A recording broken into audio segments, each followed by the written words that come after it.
Hello friends, मैं दीपक कुमार वर्मा आपके अपने YouTube channel success for everyone पर आपका हार्दिक स्वागत करता हूं। आइए आज हिंदी के प्रश्नों को देखते हैं। संधि के प्रश्न चल रहे हैं। तीसरा वीडियो है ये। देखते हैं, वीडियो की शुरुआत करते हैं एक मोटिवेशनल कोटेशन के साथ। हौसले के तरकस में कोशिश का वो तीर जिंदा रखो, हार जाओ चाहे जिंदगी में मगर जीतने की उम्मीद जिंदा रखो। दोस्तों, हमें कोशिश निरंतर करते रहना चाहिए। कई बार हमें असफलता मिलती है, मानता हूँ कि कई बार हम असफल हो जाते हैं, हताश से हो जाते हैं, लेकिन हताश नहीं होना है। लगातार कोशिश करते रहने और असफलताओं से सीखते हुए जीतने की एक उम्मीद है, उसको जिंदा रखना है। तो आइए इसी मोटिवेशनल कोटेशन के साथ वीडियो की शुरुआत करते हैं। ये मोटिवेशनल कोटेशन आपको ऊर्जावान बनाएगी। देखते हैं आज का पहला प्रश्न संधि का। किसमें गुण संधि नहीं है? यहाँ पर पूछा है किसमें गुण संधि नहीं है, तो देखते हैं किसमें गुण संधि नहीं है। महोरु, समुद्रमी, मनोहर, अदम्न। तो देखो, महा प्लस उरु से मिलकर बनता है महोरु, तो महोरु में तो गुण संधि है। इसी प्रकार समुद्र प्लस उर्मी, समुद्रोर्मी, इसमें भी गुण संधि है। और अदम प्लस ऋण, अदमीर्ण, इसमें भी गुण संधि है। तो इस प्रकार तीनों में तो गुण संधि है। और मनोहर में क्या है? विसर्ग संधि। इसका संधि विच्छेद होता है मन प्लस हर। तो इसमें ऑप्शन नंबर सी इसका उत्तर हो जाएगा। दूसरा प्रश्न है पितृनुमति शब्द का संधि विच्छेद करना है। तो देखो, पितृनुमति शब्द का संधि विच्छेद क्या होगा? पितृनु प्लस मति, पितृनु प्लस मति, पितृ प्लस अनुमति या पितृ प्लस अनुमति। तो देखिए, बहुत सीधा सा क्वेश्चन है। इसका उत्तर हो जाएगा ऑप्शन नंबर डी, पितृ प्लस अनुमति। एलडीसी में आया प्रश्न है पितृ प्लस अनुमति क्यों होगा? तो देखो, पितृनुमति जो शब्द है वो यण संधि का उदाहरण है, आपको पता ही होगा। और इसका देखो संधि विच्छेद किया हुआ है। ये पितृ, जब री के बाद में असमान स्वर है तो ये आने पर री का क्या हो जाता है? र में परिवर्तन हो जाता है। जिसे हमने यहाँ पर री और अ को अलग कर दिया। अब यहाँ पर र में परिवर्तन हो गया री का, तो ये अ इसमें था ही अनुमति, ऐसा कैसे लिख दिया और पित रह गया री निकालने पर। इस प्रकार ये र को इसमें जोड़ा तो पितृ, और इसमें अ का स्वर जोड़ते ही पितृनुमति। इस प्रकार बन जाएगा अपना पितृनुमति। तो इसका उत्तर हो जाएगा ऑप्शन नंबर डी। अगला प्रश्न, अपने शब्द का शुद्ध संधि युक्त पद बताना है। अपने शब्द में शुद्ध संधि युक्त पद बताना है हमें। तो देखो, अपने शब्द व्यंजन संधि का उदाहरण है, आपको समझ में आ ही रहा होगा। और इसमें प मतलब प कौन सा वर्ग है? वर्ग का पहला वर्ण है। और वर्ग के पहले वर्ण के बाद में यदि इधर मिलने वाले में पांचों वर्ण आ जाए तो ये अपने पांचों में बदल जाता है। और प का पांचवा कौन सा होता है? म। तो अप प्लस में से बन जाएगा अब में। और वो कौन से ऑप्शन में देखने को मिल रहा है हमें? ऑप्शन नंबर बी में, अब में। इसका सही उत्तर हो जाएगा ऑप्शन नंबर बी। मैं ऐसा करता हूँ, आपको प्रश्न समझ में आ रहा होगा। तीसरा प्रश्न समझ में आ गया हो तो चौथे पे चलते हैं। चौथा प्रश्न है पय प्लस आदि का शुद्ध संधि युक्त पद बताना है हमें। तो पय प्लस आदि बहुत अच्छा शब्द है। इसका शुद्ध संधि युक्त शब्द बनेगा पय आदि। पय आदि ऐसा कैसे बन जाएगा? ये विसर्ग हट जाएगा। ये थोड़ा क्या है, अपवाद स्वरूप है ये प्रश्न। इसका उत्तर ऑप्शन नंबर बी हो जाएगा। और ये अपवाद, ध्यान रखना। और वीडियो को अधिक से अधिक लोगों को शेयर कर दीजिए, सभी को जानकारी पहुंच सके सभी तक। पांचवा प्रश्न देखते हैं, उच्चारण में कौन सी संधि है? तो देखो, उच्चारण की संधि विच्छेद करते हैं पहले। तो उद प्लस चारण या उत प्लस चारण दोनों सही माने जाते हैं। लेकिन अक्सर आपसे एग्जाम में दोनों आ जाए तो ऑप्शन नंबर ए वाले को सही लगाना। इसको उद प्लस चारण को वरीयता देनी है पहले। और दोनों में से एक आए तो ये भी चल जाएगा और ये भी चल जाएगा। तो इस प्रकार उद प्लस चारण आपको समझ में आ रहा होगा कि कौन सी संधि का उदाहरण है। अब तो आपने पढ़ ली है संधि अच्छे से। तो ये है अपने व्यंजन संधि का। विसर्ग तो है ही नहीं यहाँ पर, और स्वर संधि होती है तो इसमें स्वर है ही नहीं उद में और त में। तो इस प्रकार ये है व्यंजन संधि का उदाहरण। क्वेश्चन नंबर 6, इनमें से कौन सा शब्द व्यंजन संधि का है? अब यहाँ पर शब्द हमसे पूछा है जो कौन सी संधि का? व्यंजन संधि का पूछा है। तो व्यंजन संधि में आत्मविश्वास, निर्वलंब, पुनर्वलोकन या सहायक। तो देखो, आत्मन प्लस विश्वास, इसका संधि विच्छेद होता है। नी प्लस अवलंब, इसका संधि विच्छेद होता है। इससे बनता है निर्वलंब। और आप कई बार इसको लिखते हो निरावलंब, आ की मात्रा लगाते, तो ये अशुद्ध शब्द हैं। तो इस प्रकार शुद्ध अशुद्ध का भी ध्यान रखना है हमें। तो निरावलंब शब्द शुद्ध होता है और इसमें विसर्ग संधि है। इसी प्रकार पुनः प्लस अवलोकन, इसमें भी वही है। यहाँ पर आप क्या करते हो? पुनरावलोकन, यही तो बोलते हो, जो कि गलत है। पुनरावलोकन होता है शुद्ध शब्द, और ये बनता है पुनः प्लस अवलोकन से। इस प्रकार ये भी विसर्ग संधि का है। शय धन अक, इससे बनता है शायक। और ये कौन से नियम में लगता है? अपने अयादि संधि में। अयादि संधि में आई आय अव आओ, तो ये यहाँ पर आई वाला निकल रहा है। इस प्रकार यहाँ पर अयादि संधि है। विसर्ग विसर्ग आत्मन प्लस विश्वास, इसी में है व्यंजन संधि, और हमसे व्यंजन संधि पूछी है तो इसका उत्तर हो जाएगा 6 का ए। आत्म प्लस विश्वास, सॉरी आत्मन प्लस विश्वास, इसमें न का क्या हो जाता है, लोप हो जाता है, ये लोप संधि है।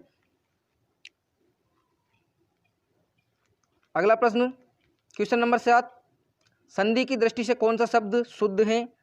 सचिन, मरुद्यान, मार्तंड, भूष्मा। देखो बहुत अच्छा सब प्रश्न है ये भी। सचिन शब्द जो कि अपन हमेशा ऐसे लिखते हैं और शुद्ध मानते हैं, इसे नाम में चल जाता है, लेकिन संधि की दृष्टि देखा जाए तो ये शब्द शुद्ध नहीं है। मरुद्यान ये भी शुद्ध लग रहा है, ये भी नहीं है।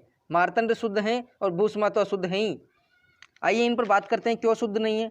तो देखो सचिन, त के बाद में च आने पर बताया था एक नियम, त के बाद में या द के बाद में यदि च ज ल ट ड वर्ण आते हैं तो क्या होता है, ये त या द किस में बदल जाता है, उसी मिलने वाले में। अब च मिल रहा है तो च में बदल गया। इस प्रकार सचिन ये शुद्ध होता है, ध्यान रखना। संधि की दृष्टि से सचिन कौन सा शुद्ध होगा, ये वाला। और मरु प्लस उद्यान, छोटे ऊ और छोटा ऊ मिलकर कौन सा बड़ा ऊ बन जाता है। अब यहाँ पर छोटे ऊ की मात्रा लग रही है इसलिए ये गलत है। इस प्रकार मरुद्यान में, भूष्मा में भी यही बात है, भू बड़े ऊ की मात्रा यहाँ भी बड़े ऊ की और इधर भी बड़े ऊ की, ये भी दीर्घ संधि का उदाहरण है और ये भी दीर्घ संधि का उदाहरण है। तो भूष्मा ये शुद्ध होता है। और मार्तंड में मार्त प्लस अंड, इसमें क्या है, ये अपवाद स्वरूप है, वरना मार्त इसमें भी अ है और इसमें भी है। इस प्रकार तो आ बनना चाहिए था, लेकिन ये आ नहीं बन रहा है और मार्तंड यही शुद्ध है। इस प्रकार इसको ध्यान रखना, इंपॉर्टेंट है। संधि में कुछ अपवाद भी हैं और इन अपवादों को हमें ध्यान में रखना ही पड़ेगा। देखो आज का 8वां प्रश्न देखते हैं। उत्तरायण शब्द का सही संधि विच्छेद बताना है। यहाँ पर उत्तरा प्लस अयन, उत्तर प्लस अयन, उत्तर प्लस अयन या उत्तरा प्लस अयन। बहुत ही सीधा सा प्रश्न है, उत्तर प्लस अयन इसका सही संधि विच्छेद हो जाएगा। अब इसमें देखो दीर्घ संधि तो है ही, अ और अ मिलकर आ बन रहा है, लेकिन इसमें याद रखना व्यंजन संधि भी है। व्यंजन संधि का एक नियम कहता है, री र श के बाद में यदि न वर्ण आता है, री र श के बाद में यदि न वर्ण आता है तो न में परिवर्तित हो जाता है। तो इस प्रकार यहाँ न में परिवर्तित हो गया ये न। अगला प्रश्न, तो वीडियो को अधिक से अधिक लोगों को शेयर कर दीजिए। मैं उम्मीद करता हूँ आपको प्रश्न समझ में आ रहे होंगे अच्छे से। कौन सा विसर्ग संधि का उदाहरण नहीं है? विसर्ग संधि का उदाहरण नहीं है ऐसा पूछा है हमसे, मतलब 3 शब्द ऐसे हैं जो विसर्ग संधि के उदाहरण है और 1 शब्द ऐसे हैं जो विसर्ग का नहीं है, किसी और का है। निशब्द, परिष्कृत, पुरस्कृत, दुष्कर्म, सभी में स वाले आ रहे हैं। अब कन्फ्यूज हो रहे होंगे तो मैं बता दूं आपको, मैंने पहले बता चुका है इनके नियम। नी प्लस शब्द, ये स का आगम हुआ है यहाँ पर विसर्ग की जगह, निशब्द ये बिल्कुल सही है, संधि विसर्ग ही है इसमें। यहाँ पर पुरस्कृत में पुरः प्लस कृत, तो इसमें भी विसर्ग लगता है, तो ये पुरस्कृत भी विसर्ग संधि का ही है। और दु प्लस कर्म, दुष्कर्म, ये तो आप जानते होंगे, दुष्कर्म भी विसर्ग संधि का ही है। तो इस प्रकार ये पुरस्कृत, दुष्कर्म, निशब्द ये विसर्ग संधि के हैं, जबकि परिष्कृत व्यंजन संधि का उदाहरण है। पहले भी हम बात कर चुके हैं, परिधनकार परिष्कार बनता है, उसी प्रकार परिधनकृत परिष्कृत बनता है। व्यंजन संधि का ये नियम कहता है कि यदि परि के बाद में कृ धातु या क वर्ण आता है तो श मूर्धन्य श का आगम हो जाता है। तो इस प्रकार यहाँ पर परिष्कृत बनता है परिधनकृत। आज के वीडियो का लास्ट प्रश्न है क्वेश्चन नंबर 10, कौन सा तीनों से भिन्न है? मतलब एक ऐसा है जो 3 से अलग है, लंबोष्ठ, शुद्धोदन, महोदय, स्थूलोतु। इनमें से कौन सा ऐसा है जो तीनों से भिन्न है? एक तो बिल्कुल भिन्न है, बाकी 3 एक जैसे हैं। तो देखो सभी में हमें क्या दिख रहा है, ओ की मात्रा, मतलब ऐसे लग रहा है ना कि गुण संधि है, लेकिन तीनों से अलग हैं एक और 3 एक जैसे हैं। लंब प्लस ओष्ठ, शुद्ध प्लस ओदन, स्थूल प्लस ओतु, ये तीनों तो एक है, जबकि माँ प्लस उदय ये अलग हैं। यहाँ पर क्या आ रहा है, आ के बाद में उ, इधर सब में क्या आ रहा है, ओ। अब देखो जब भी अ या आ के बाद में ओ बनता है, ओ मिलता है, तो क्या होता है, वृद्धि संधि होनी चाहिए, लेकिन इन तीनों में कहीं भी 2 मात्रा विधान नहीं दिखाई दे रही है हमें। इसलिए इन तीनों में कौन सा क्या है, इन तीनों में गुण संधि के जैसे दिखाई दे रहे हैं, गुण संधि रूप हैं, लेकिन वृद्धि संधि के अपवाद हैं ये तीनों। इस प्रकार ध्यान रखना, लंबोष्ठ, शुद्धोदन, महोदय ये वृद्धि संधि के अपवाद हैं और गुण संधि के रूप हैं। गुण संधि नहीं है इनमें, गुण संधि के केवल रूप हैं और वृद्धि संधि के अपवाद हैं। सॉरी, महोदय में नहीं, स्थूलोतु, शुद्धोदन और लंबोष्ठ, जबकि महोदय में गुण संधि है शुद्ध, महा प्लस उदय गुण संधि है इसमें। जबकि इन तीनों में क्या है, गुण संधि का रूप है और वृद्धि संधि के अपवाद हैं। तो इस प्रकार इसका उत्तर हो जाएगा ऑप्शन नंबर सी। मैं आशा करता हूं आपको प्रश्न अच्छे से समझ में आ रहा होगा। तो तू गिरकर भी उठते रहना, कुछ भी हो बस चलते रहना, ठोकरे कब तक रास्ता रोक पाएगी, अगर कोशिशों में है जान तो किस्मत भी पलट जाएगी। तो ये मोटिवेशन कोटेशन है ये भी। अगर अपनी कोशिशों में जान है, कोशिश करते रहेंगे हम तो ज़रूर एक दिन सफलता को पा लेंगे, और जब कोशिश ही नहीं करेंगे तो कौन सी सफलता मिलेगी। अगर किसी जगह पर आपको लग रहा है ये मुझसे नहीं होगा, अब उसको करोगे ही नहीं तो वैसे भी नहीं होगा, लेकिन मान लो कोशिश करोगे तो हो सकता है वो हो जाए। इसलिए कोई भी कार्य हो कोशिश तो ज़रूर करनी ही चाहिए। रिवीजन श्रृंखला में चलते हैं। पिछले प्रश्न, पिछले वीडियो के, निम्न में से किस विकल्प में संधि दृष्टि से सभी शब्द शुद्ध हैं। तो देखो, देख चुके हम, सिद्धांत तो शुद्धता लेकिन सर्वोपरि शुद्धता, हितैषी शुद्धता, मातृछाया शुद्धता, चतुष्षष्टि शुद्ध, निस्वार्थ ये भी शुद्ध था, जबकि जगतजननी और संवाद दोनों शुद्ध थे। तो इसका उत्तर हो जाएगा अपना ऑप्शन नंबर सी। यहाँ पर देख लीजिए, सिद्ध प्लस अंत, सर्व प्लस ऊपरी, हित प्लस ऐसी, मातृ प्लस छाया, चतु प्लस षष्टि, निस्वार्थ, सम प्लस वाद का ये शुद्ध होता है, और जगत प्लस जननी का जगत जननी ये शुद्ध होता है। क्वेश्चन नंबर 2, इनमें से किस विकल्प में सही संधि नहीं हुई है। तो देखो, षट प्लस आनंद, षडानंद बिल्कुल सही था, नव प्लस उड़ा, नवोडा सही था, वर्षा प्लस ऋतु, वर्ष ऋतु सही था, योगी प्लस ईस, योगीश होना चाहिए था, योगेश नहीं, योग प्लस ईस होता तो योगेश हो जाता। तो इसका उत्तर हो जाएगा ऑप्शन नंबर डी। तन्वंगी पद में संधि है, तन्वंगी पद में कौन सी संधि है, यण संधि, अयादि, दीर्घ, व्यंजन। तो तनु प्लस अंगी, यण संधि देख ही चुके हैं इनको हम कल। मुक्तावली का सही संधि विच्छेद बताना है तो मुक्ता प्लस अवली, मुक्ता प्लस अवली, मुक्ता का मतलब होता है मोती और अवली का मतलब होता है पंक्ति। निम्न में से कौन सा शब्द व्यंजन संधि का है। व्यंजन संधि का शब्द बताना है, नौ प्लस एक अयादि संधि का है, नाविक, पर प्लस उपकार गुण संधि का है, सदा प्लस एव सदैव वृद्धि संधि का है। इसी प्रकार जगत प्लस नाथ हो जाएगा अपना व्यंजन संधि का उदाहरण, ऑप्शन नंबर डी। निम्न में से किसमें गलती है। तो एक में गलती है बतानी है, प्रातः प्लस रास, प्रातरास सही था, नी प्लस रंध्र, निरंध्र ये भी सही था। तो किसी में गलती नहीं है, तो न तो एक और न ही दो। किसमें सत उपसर्ग से बना संधि शब्द नहीं है।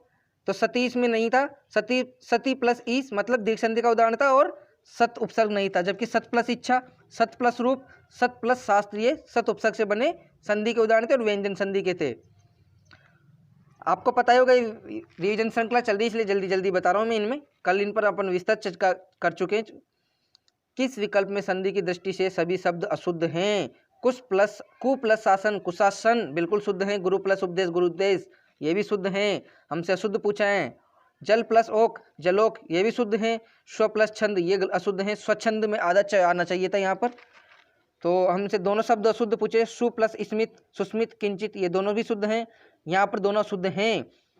संवत में क्या होता है, स के ऊपर अनुस्वार लगता है, इसलिए संवत गलत है। और निरपराध होता है, निरापराध नहीं होता, इसलिए ये भी गलत है। अपना इसका उत्तर हो जाएगा ऑप्शन नंबर डी। कौन सा शब्द है जिनमें संधि व समास दोनों का प्रयोग हुआ है। तो वो शब्द नहीं हुआ है, तो वो शब्द था नीति निपुण, इसमें केवल समास का प्रयोग है, जबकि चराचर, विवाहेतर, प्रत्यारोप में दोनों का प्रयोग हुआ है संधि समास का।